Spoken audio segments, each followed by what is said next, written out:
Okay, so can you see my screen? Yeah, I can see. Yeah. Okay, so today we're presenting a case of Lama. She's an 18-year-old female with mixed semiologies with vomiting and tonic hypermotor seizures. And our key question is, does she have one epileptic network with variable propagation, or is it two distinct onsets?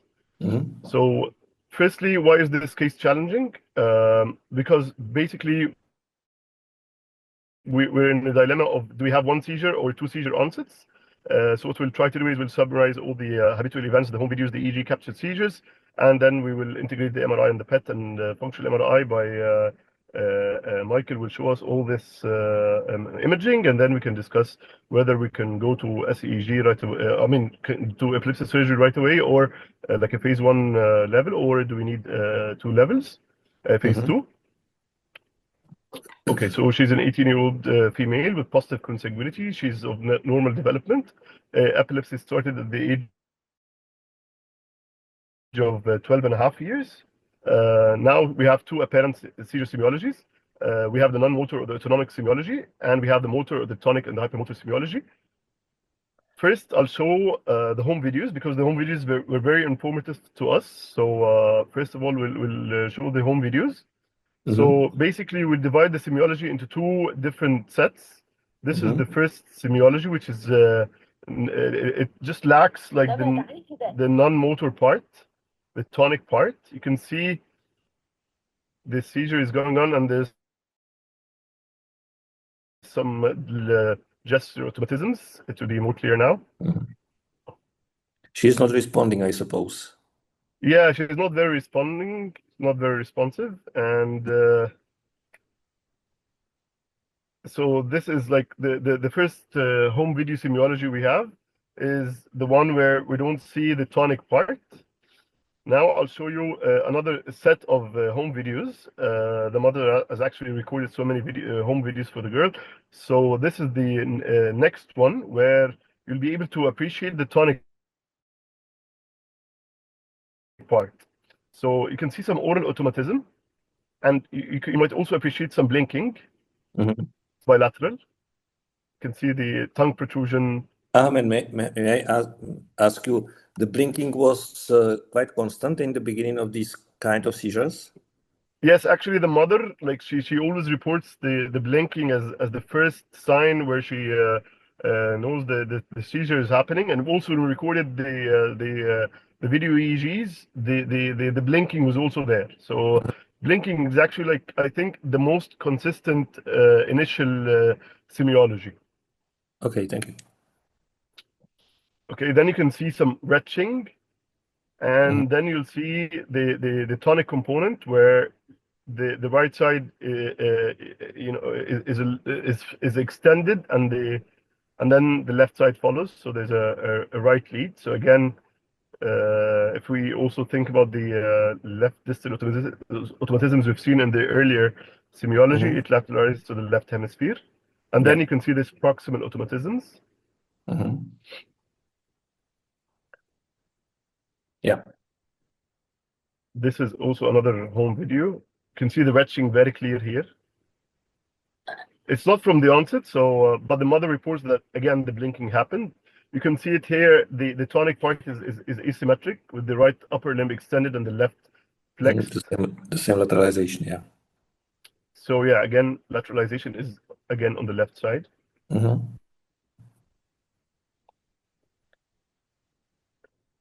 Again, the proximal automatisms. So this is the interictals. We can see left anterior temporal polymorphic delta slowing. We are seeing it in average. So the F7, the T1, there is a polymorphic delta slowing seen on the F7, the T1. Here you can see some sharp waves, again, F7 and T1.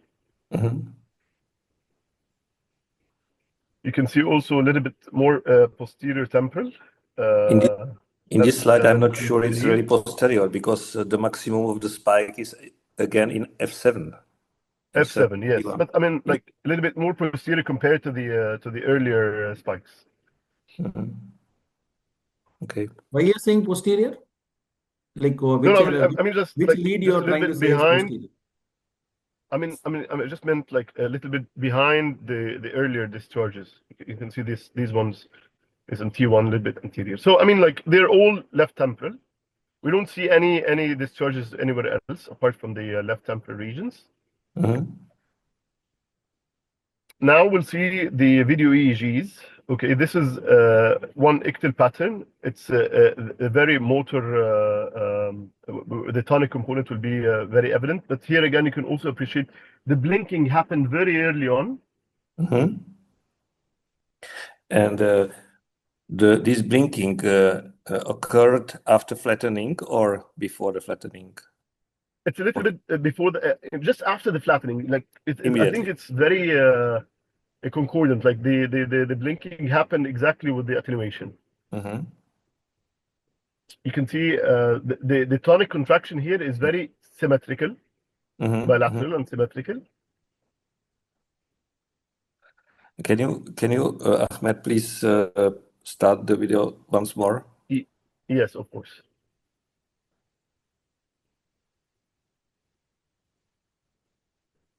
So the attenuation starts somewhere here.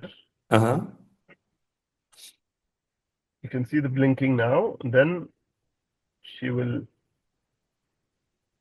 Yeah, and it takes a couple of seconds to the posturing. Yeah. Good. Okay. So this looks like a very Bonini 2 semiology because of the chapeau and the followed by the proximal automatisms. You can appreciate some bilateral delta slowing, then movement artifact. So this is like the first pattern, and then we see this non-motor pattern that was recorded by video EEG. She called the technician reporting an aura, but we weren't able to specify what exactly she was feeling. And you can see some, changes in the left anterior temporal regions. Yeah. And then she will sit up, and then she will vomit.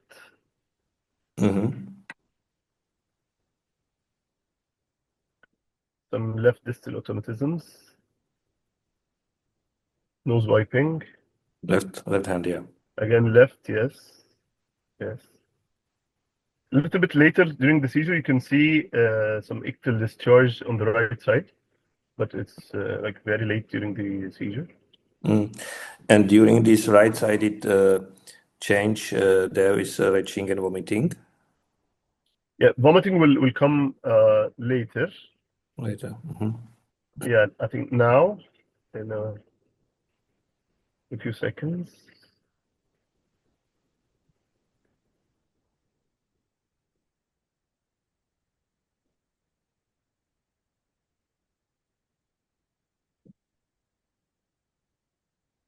Yeah. Yeah, now she vomits. See. And of course, like you can appreciate that we don't see the motor part. We don't see the tonic component at all. Yeah, it's previously. So again, the core question is: do we have one seizure or two different seizures with the like two different onsets? And because we were initially thinking that maybe the tonic part or the tonic component is a propagation, but when we recorded the initial seizure, you can see the tonic part happening almost like 5-6 seconds away from the onset, and then the next seizure it takes like almost 30 or 40 seconds with no tonic component seen. And you can also see that the electrical fingerprint of both seizures are totally different. And we recorded almost 6 seizures, but you can see they are totally different. Like even electrically, the tonic seizure looks very bilateral, while the other one looks kind of left focal. So now I'll leave the floor to Michael. He will share the imaging, so you can. Michael, can you please? Yeah. Hi. Presentation now. Yeah. طب turn on sharing. Hold on 1 second. أيوه.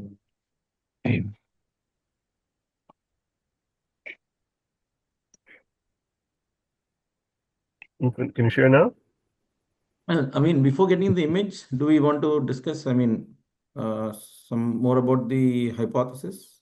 Yeah. Or do you want to do it after the image? Actually, I think that for the discussion, it's extremely important the finding on MRI, because you got a very nice lesion.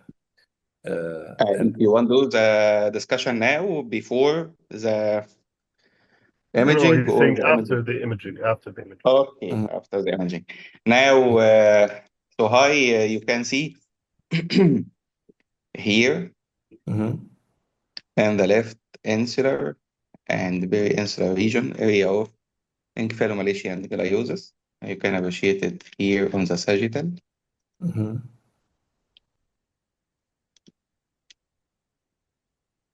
This is on the left side.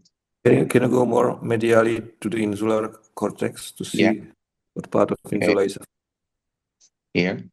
And here. Because it's the posterior part of the insula, yeah. Yes. The parietal and temporal operculum, yeah. Yeah, and you can see it here on the coronal, very clear. The lesion is here affecting the posterior and superior part. And you can see it affecting Heschel here. Yeah. On the superior, yeah.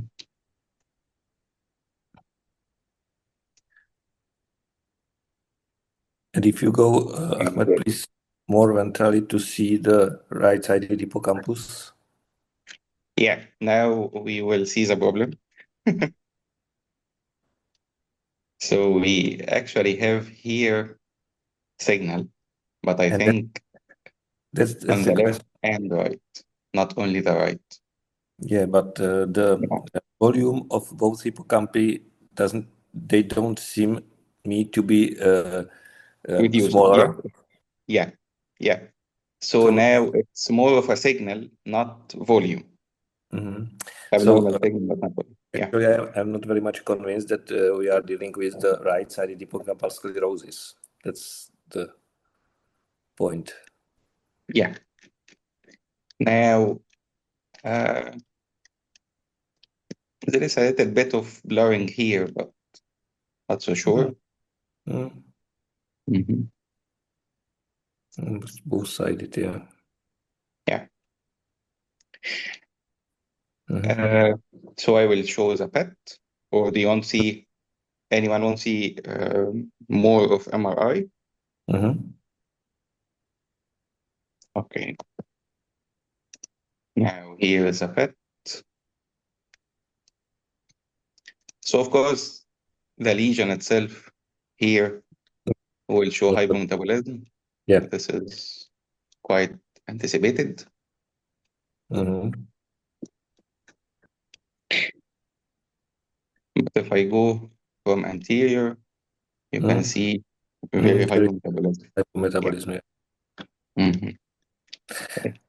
And Ahmed, neuropsychological testing, I mean the verbal versus visual memory. Do you have? Yes, I'll share 1 second. Do you want to see the functional before I close? So we did functional MRI, and yeah, we find bilateral activity on the Broca's.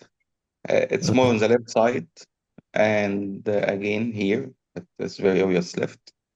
And story listening, we had also bilaterality, but I'm not sure. So this part is quite active on the left part.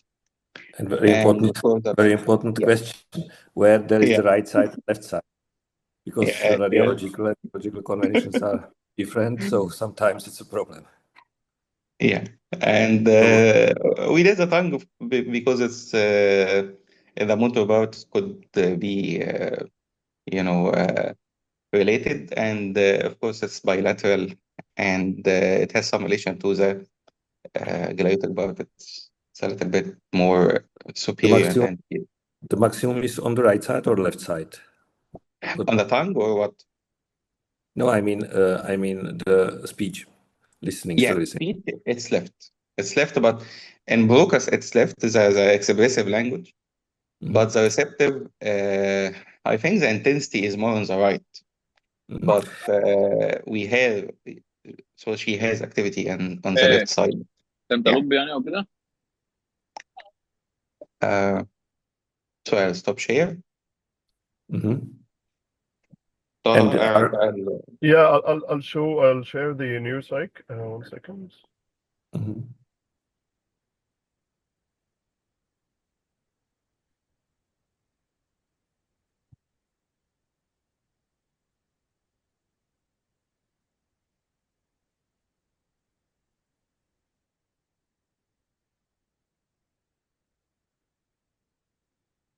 So this is the conclusion. This is the full-scale IQ classifies here within borderline category of intelligence. Cognitive profile shows marked discrepancy characterized by significant deficit in the working memory and relative weakness in the processing speed. She demonstrates average abilities in visual motor skills, visual processing, and attention to detail. Her performance in language development, expressive language abilities, retrieval of information from long-term memory, and nonverbal reasoning falls within the low average range. She also has clear deficits in abstract thinking, calculation skills, auditory recall, short-term memory, and working memory. Yeah, the question whether the neuropsychologists actually tested the verbal and visual memory and whether they observed some discrepancies, some lateralization within these two. The question is, of course, whether the hippocampi are affected or not, because your hypothesis was, one of your hypotheses was that it could be starting the seizures in the right-sided hippocampus where the hippocampal sclerosis was described. I'm not completely convinced about it, and the neuropsychology might help us to see whether there is some dysfunction on the right or left side based on So actually, this is also the rest of the report by the neuropsychiatrist. You can see the verbal memory is impaired, but the visual memory is intact, which is on the Benetton VRT test for visual memory. So does this maybe help us on... Sorry, the verbal memory? The verbal memory is impaired. Impaired. And yes. visual is intact. So it would point to the dominant hemisphere. Yeah. To the left, yeah. And the patient is right-hander. Patient is right-handed, yes. Yes. Right. So probably left, yeah. Okay.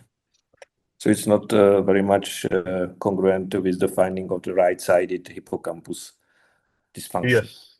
Okay. Yes. Yes.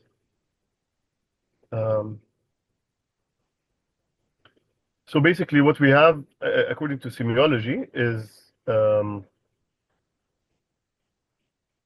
so we have a very Bonini 1 or 2 semiology. So if we look at the one we recorded, it's very bilateral with the chapeau, so it localizes to group 2 Bonini semiologies. And if we look at the asymmetry that we could see in the home videos, it's more of a Bonini 1. So it lies somewhere between Bonini 1 and Bonini 2. And this is, of course, the localizations of Bonini 1 and 2. Which is the motor seizure. Again, of course, the insula is a very, and then we see the ictal vomiting, and this is actually from Paris. I know you were in Paris the last meeting, so this is actually it just states that the ictal vomiting means the insula is the symptomatogenic zone. It could be starting from the mesial temporal, like the hippocampus, and then spreading. But what we know is that the insula is possibly the symptomatogenic zone for ictal vomiting. The mother reported that earlier on she had a very prominent hypersalivation that we did not record. Again, this points at the mid-insula. So maybe this is like a temporo-insular seizure. If we think of the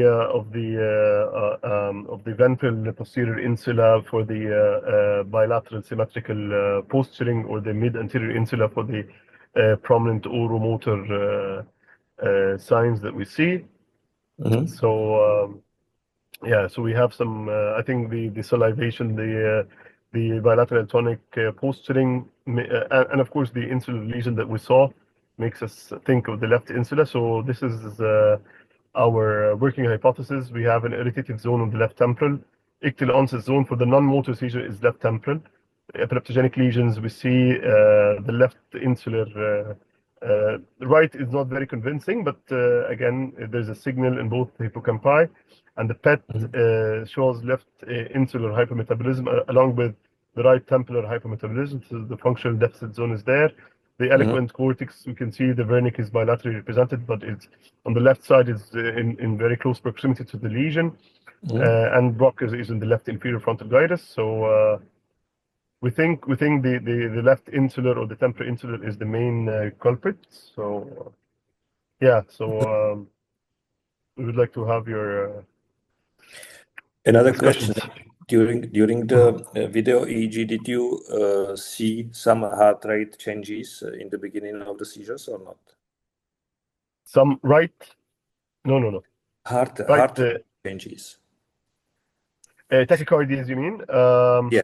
No, we couldn't really appreciate the tachycardia, but the mother states that sometimes she used to hyperventilate during seizures earlier on, like 2 years ago, but we could not see the tachycardia on EEGs. Okay.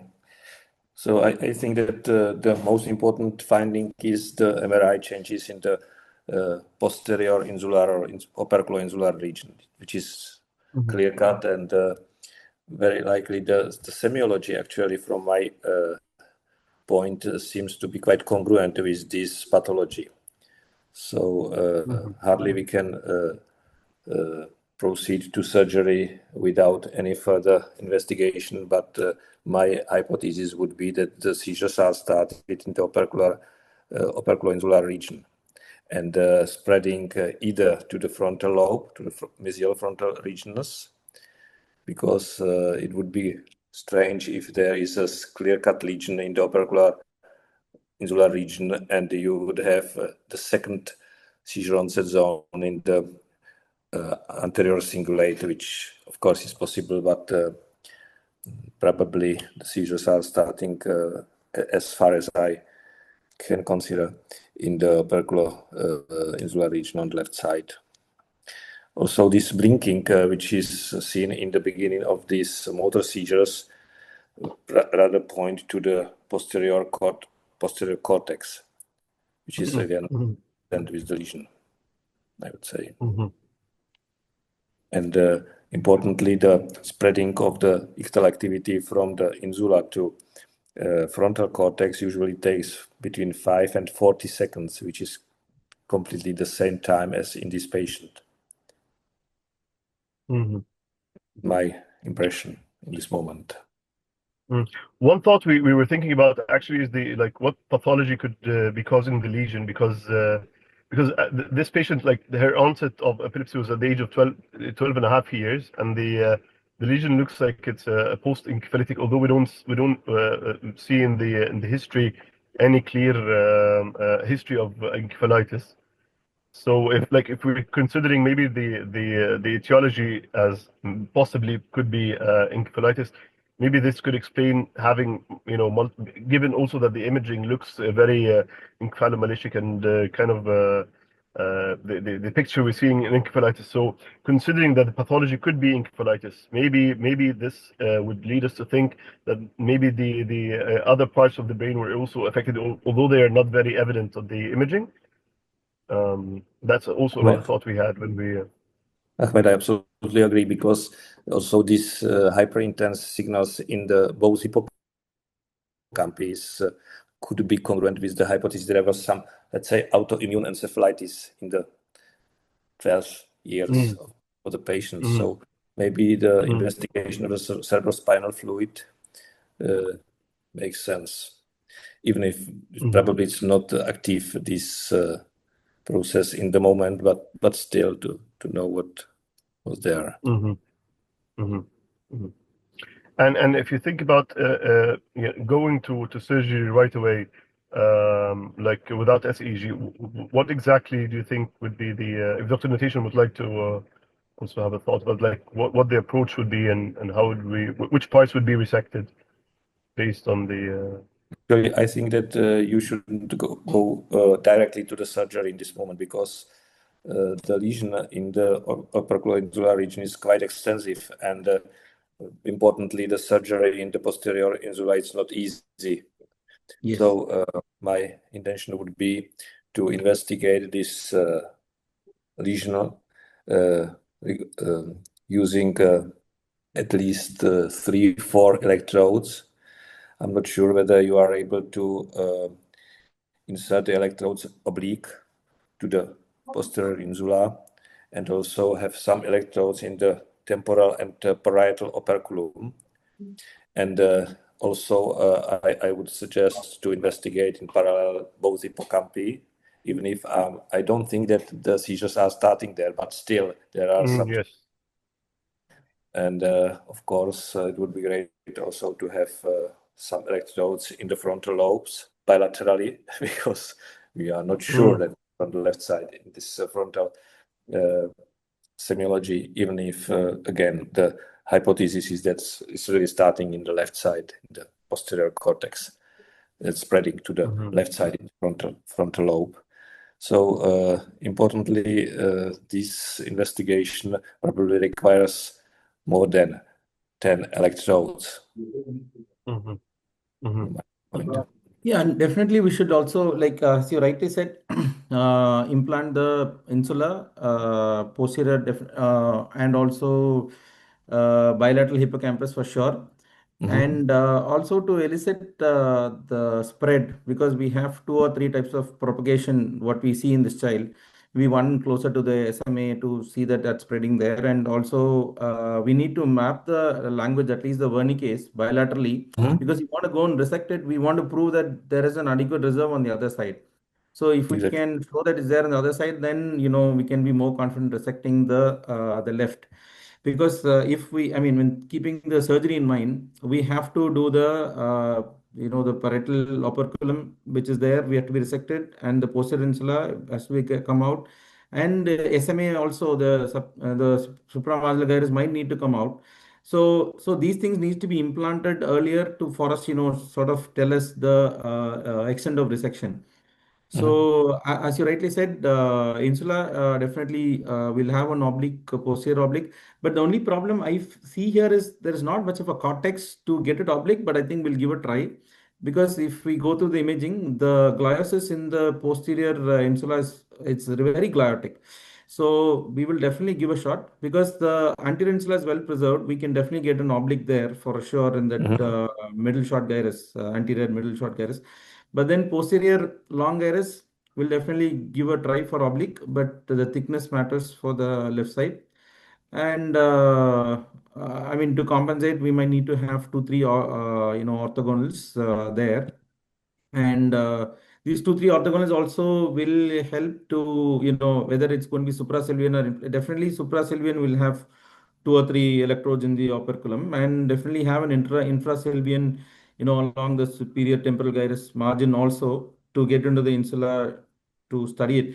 So our thinking was like, left side itself, maybe it will require 10 electrodes, 10 or 11, and the right side we can have one for the, to study the Wernicke, study the hippocampus, and as you rightly said, maybe for the frontal.